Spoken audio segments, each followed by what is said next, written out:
Hi hello ಗೆಳೆಯರಿ, ನನ್ನ ಮತ್ತೊಂದು ವಿಡಿಯೋಗೆ ನಿಮ್ಮೆಲ್ಲರಿಗೂ ಸ್ವಾಗತ.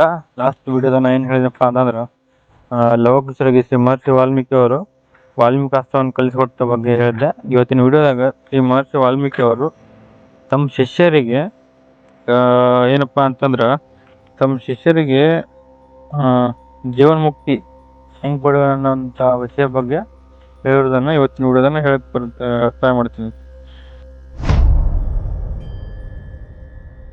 ಮಾಡ್ತಾರೆ. ಜೀವನವನ್ನು ಮುಕ್ತಿ ಮಾರ್ಗಕ್ಕೆ ತರಬೇಕಾದ್ರೆ ಇಲ್ಲಿ ಮುಖ್ಯ ಪಾತ್ರಧಾರಿ ಯಾರಪ್ಪ ಅಂತಂದ್ರೆ ಗುರುವಿನಿಂದ ಜೀವನ ಮುಕ್ತಿ ಎಂದು ಹೇಳ್ತಾರೆ. ಗುರು ಎಂದರೆ ಯಾರು, ಆತನು ಹೇಗಿರ್ಬೇಕು, ಗುರುವನ್ನು ಹೇಗೆ ನಾವು ಕಾಣಬೇಕು ಎಂಬುದನ್ನು ಹೇಳಿದಾಗ ಜೀವನ ಮುಕ್ತಿಯನ್ನು ಹೊಂದಬಹುದಂತ ಶ್ರೀ ಮಹರ್ಷಿ ವಾಲ್ಮೀಕಿ ಒಂದು ಶ್ಲೋಕವನ್ನು ಹೇಳ್ತಾರೆ.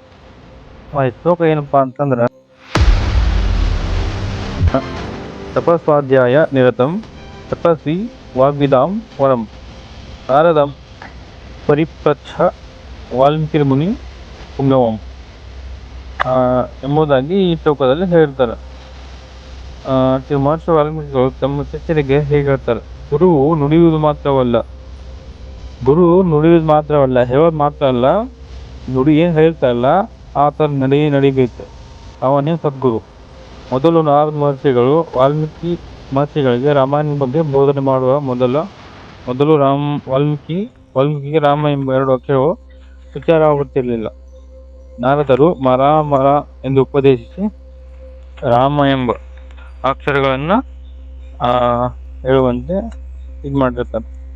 ಹಾಗೆ ಮುಂದೆ ತಪಸ್ವಿಗಳಾಗಿ ಜಗತ್ತಿಗೆ ಶ್ರೇಷ್ಠವಾದ ಕಾವ್ಯಗಳಲ್ಲಿ ಶ್ರೀ ರಾಮಾಯಣವು ಸರ್ವಶ್ರೇಷ್ಠವೆನಿಸಿತು.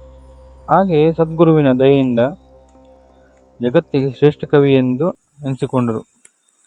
ಕವಿಗಳಿಗೆ ಕವಿ ಆದಿಕವಿ ಶ್ರೀ ಮಹರ್ಷಿ ವಾಲ್ಮೀಕಿಗಳು ಎಂದು ತಿಳಿಯಬಹುದು.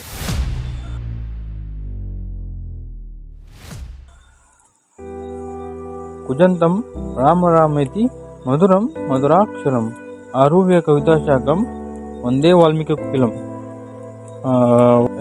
ಈ ಸಾಲಿನ ಅರ್ಥ ಏನಪ್ಪಾ ಅಂತಂದ್ರೆ, ವಾಲ್ಮೀಕಿ ಮಹರ್ಷಿಗಳು ಕಾವ್ಯವೆಂಬ ವೃಕ್ಷ ಕೊಂಬೆಗಳ ಮೇಲೆ ಕೋಗಿಲೆಯಾಗಿ ಕುಳಿತು ತಮ್ಮ ಮಧುರ ಕಂಠದಿಂದ ಕೋಗಿಲೆಯ ಹಾಗೆ ಮಧುರವಾಗಿ ರಾಮ ಎಂದು ಕೂಗುತ್ತಿರುವ ಕೋಗಿಲೆಗೆ ನಮಸ್ಕಾರವು ಎಂದು ಈ ಶ್ಲೋಕದಲ್ಲಿ ಸುಭಾಷಿತರು